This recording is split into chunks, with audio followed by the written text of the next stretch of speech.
The National Weather Service in Fort Worth has issued a flash flood warning for western Parker County in north central Texas until 10:30 p.m. At 8:29 p.m., Emergency Management reported flash flooding occurring in the Wood area and also along Highway 281 northeast of Mineral Wells.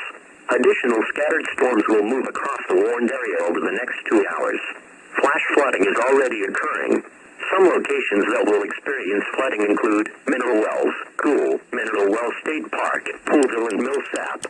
Additional rainfall amounts of up to 1/2 inch are possible in the warned area. Move to higher ground now. Act quickly to protect your life. Be especially cautious at night when it is harder to recognize the dangers of flooding.